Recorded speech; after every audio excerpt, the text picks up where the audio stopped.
Hollywood seems to have an obsession with mocking Jesus Christ. They have made movies like the Jay-Z produced The Book of Clarence. They have made disrespectful comedy series like The First Temptation of Christ, where they display Jesus as a gay man. They also have shows like Black Jesus on Adult Swim that are just bizarrely inappropriate, or even South Park, who displays Jesus as a student counselor who curses like a sailor. The music industry does it too, with pop singers and rappers wearing the crown of thorns and jumping on a cross mocking the crucifixion. Hollywood is non-stop when it comes to the blasphemous representation of Christ. They do it every chance they get. This is exactly what they're doing with their latest crappy movie, The Carpenter Son, where Nicolas Cage will be starring as Joseph, Jesus Christ's father figure, in a wild religious horror movie. This was yet again another instance of Hollywood blatantly showing their hatred for God. But this time, Nicolas Cage might have learned exactly why you shouldn't mock God. Hey guys, I hope all is well. Welcome back to The Truth Is, where I drop new videos exposing the truth weekly. In today's episode, we will be talking about Nicolas Cage's new horror movie, The Carpenter Son. But before we begin, I just wanted to let my Patreon members know that I will be releasing a new Patreon exclusive later tonight on Charlie Kirk. This video would fully explain why this situation seems so off and why it happened in the first place. If you're one of my members, make sure to be on the lookout for that video. If you're not a member, what are you waiting for? Join the truth movement and help me spread the truth. For $3 a month, not only will you be further supporting the channel, but you would also get access to over 50 exclusive Patreon videos that are not available here on YouTube. If you would like to join, you can find the link in the description or in the comment section. I want to thank you all. Now, let's get right into it. The Carpenter Son is the new movie produced by Lofty Nathan that stars Nicolas Cage and FKA Twigs. The movie has been receiving tons of negative responses from the public, with people calling it super disrespectful and an obvious mockery of the Gospels. The movie is set to be released sometime this fall, and it follows the story of Joseph, Jesus' father. Instead of it being a normal religious movie, they decided it would be much better to make it into a horror religious film. The plot of the movie follows the childhood of Jesus, where he is said to rebel against his parents after discovering his powers. Once he discovers his powers, he becomes a target of demons. It is being speculated that the movie will show Jesus as evil. Nicolas Cage is set to play the carpenter Joseph, while Noah Jupe stars as the boy Jesus. It is said that the movie is inspired by the apocryphal Gospel of Thomas. This is an important detail and we will come back to it in a bit, so make sure you watch this video to the end. Now, for good reasons, this movie is receiving a lot of backlash, as people aren't thrilled about this movie blatantly mocking Jesus Christ. But negative responses from the public aren't all they have to deal with while filming this movie, as just a few days back, it seems that Nicolas Cage could have been sent a warning from the big guy upstairs himself. Just a few days ago, Cage traveled to Greece to film a scene for his upcoming movie. While in Greece, he was filming inside of a cave when out of nowhere, he was attacked by a massive swarm of wild bees. What was strange is that the bees swarmed into the cave randomly and attacked Cage so bad they had to temporarily halt production of the movie. Ironically, he plays a character in the Wicker movie that gets tortured by bees in a sacrificial ritual. Now, after this happened to Nicolas Cage, people are saying this is a warning from God himself, as what are the chances these bees only attacked him on the set? Now, hey, I'm not against this idea at all. If you mock God, you pay the price, whether it be in this life or the next. And this movie is truly a mockery of Christ, from the story down to the people that are playing the characters. Casting Nicolas Cage as Joseph is a total mockery. Nicolas is a known Gnostic occultist. We can see that all over his movies and even outside of Hollywood. He is so obsessed with the occult and witchcraft, he famously bought the former mansion of a voodoo high witch. The mansion was located in New Orleans, French Quarters. On top of this, he built himself a pyramid-shaped tomb in the same cemetery as the voodoo queen to be close by to her. It's clear Nicolas is the wrong person to be the lead in anything related to Jesus. They also have FKA Twigs playing Mary. Just like Nicolas Cage, FKA Twigs is an obvious occultist. She uses tons of occult imagery in her videos and has literally been labeled a witch, a role she buys into proudly by constantly using occult dark imagery in her videos. It's not a coincidence they cast two obvious occultists to play characters in a movie that paints Jesus as evil. Now, the movie hasn't come out yet, but they told us all we need to know about this movie already. See, the inspiration listed for the movie is the Gospel of Thomas. The Gospel of Thomas is considered one of the apocryphal Gospels that are not considered canon scripture. The writing was actually rejected by early religious leaders for two very important reasons. While the Gospel of Thomas claims to be written by the Apostle Thomas, scholars believe it was composed much later, probably between 100 and 140 AD, or even later. The New Testament canon was largely established by the late 2nd and 3rd centuries, and later works like the Gospel of Thomas were often considered forgeries or suspicious texts. The second reason it was rejected was because the Gospel of Thomas presented collections of sayings attributed to Jesus, but its themes and teachings are heavily Gnostic. Gnosticism often emphasizes secret spiritual knowledge as a path to salvation, a view that conflicted with the Orthodox Christian belief in Jesus' physical incarnation and resurrection and the importance of faith and works.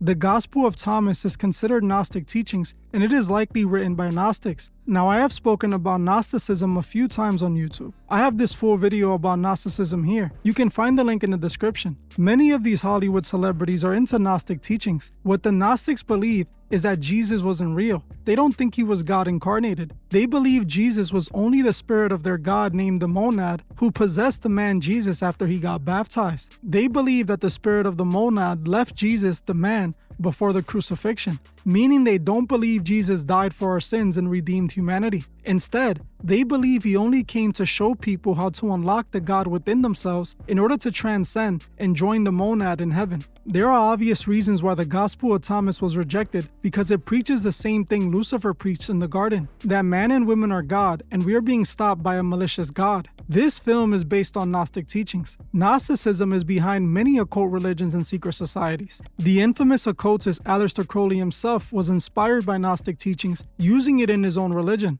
This is why the movie is so dark and demonic, because it's literally just Gnostic teachings disguised as a horror Christian movie. One thing else I found out that was interesting was that Nicolas Cage is listed as a producer for this movie, naming his production company Saturn Films as one of the companies behind the movie. Saturn Films is owned by Nicolas Cage. Those of you who are OG subscribers know just how important Satan is to occultists. See, in Gnosticism, there is an evil lesser god named Yaldabaoth who they believe created Earth and humanity, trapping their souls on the planet. In Gnosticism, Yaldabaoth is a representation of Saturn or Kronos, who is known as the devourer of time. This is why some people claim that there's a God of the First Testament, which seems cruel compared to the God of the New Testament. This comes from the Gnostic idea that there are two different gods being spoken of in the Bible. The God of the Jews, which in Gnostic teachings is Yaldabaoth, and the God of the New Testament. I can literally go really deep on this here, but then we're gonna fall off track. But if you want to see another full deep breakdown on Gnosticism, let me know in the comments. Essentially, Yaldabaoth is Saturn. Nicolas Cage production company that is partly behind this movie is named Saturn Films, directly tying this film to its Gnostic roots. To me, it's no coincidence that Nicolas Cage was attacked by a swarm of wild bees. He is starring in a movie that mocks God in every way. Those behind this movie are inverting God's teachings and pushing it to millions of viewers. This is what Hollywood exists for, to mock God and guide the masses away from him. Hollywood is dominated by Gnostic teachings. There is a reason why Hollywood is all about idol worship, with celebrities being worshipped as literal gods. This all goes back to the idea pushed by the Gnostics. Just like the serpent in the Garden of Eden, Gnosticism promises people they can become God by finding the forbidden knowledge. It's literally the same promise Lucifer made in the garden. Today, Gnosticism has transformed into the New Age religion, where the ideas of Christ consciousness were birthed. Christ consciousness is a Gnostic concept. It teaches that Jesus wasn't God, but a messenger sent to teach people how to be Christ-like and transcend to be gods themselves. That there are certainly many more paths to God other than Christianity. I'm a free-thinking Christian who believes in my way, but I don't believe that it's the only way. What I believe is that Jesus came to show us Christ consciousness. Jesus came to show us Christ consciousness. My question is to you, Oprah, how have you reconciled these spiritual teachings with your Christian beliefs? I reconciled it because I was able to open my mind about the absolute indescribable hugeness of that which we call God. I took God out of the box because I grew up in the Baptist church, and there were, rules and, belief systems and doctrine. And I love this quote that Eckhart has. This is one of my favorite quotes in chapter 1, where he says, "Man made God in his own image. The eternal, the infinite, and unnameable was reduced to a mental idol that you had to believe in and worship as my God or our God." Now, I think that's very eloquently put by Eckhart Tolle in chapter 1. And, it's been a journey to get to the place where I understand, as I said on the pre-show here, that what I believe is that Jesus came to show us Christ consciousness. That Jesus came us to show us the way of the heart, and that what Jesus was saying, that to show us the higher consciousness that we're all talking about here. Jesus came to say, look, I'm going to live in the body, in the human body, and I'm going to show you how it's done. In my belief, even as a Christian, I don't believe that Jesus came to start Christianity.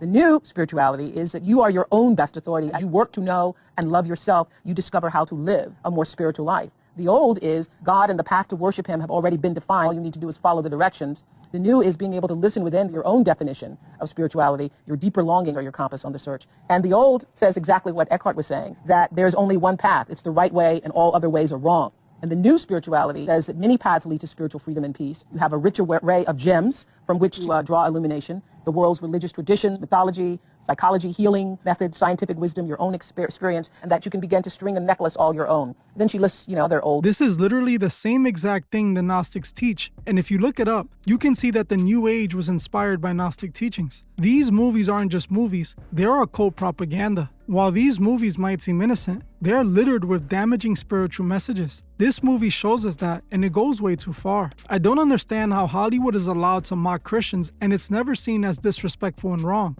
Literally a few months ago, Broadway was mocking Jesus with the play Jesus Christ Superstar. In that play, they had the literal witch, Cynthia Erivo, playing Christ. This woman not only admitted she was an occultist, but she literally looks like a demon in this play. Just take a look at this woman's fingernails. Add this to the fact that she's a lesbian woman playing Jesus.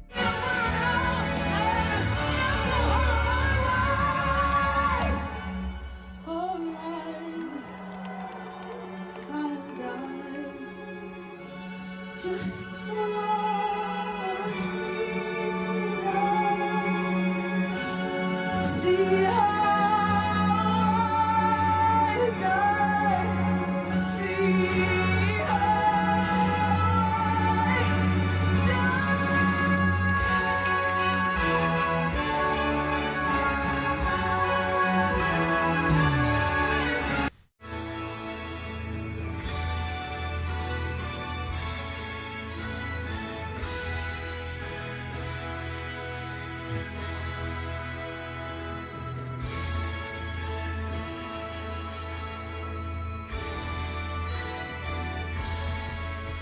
You can see they took the blasphemy to extreme levels. This is what Hollywood is about, guiding your soul in the wrong direction, convincing you that you're God, telling you to worship yourself like they have chosen to do themselves. Nicolas Cage just might have learned his lesson after that bee attack. Hopefully it would send a message to other disrespectful actors to not be a part of this blasphemy. Well, I'm gonna end this one here. I want to thank you all for watching, and I'll see you guys in the next one.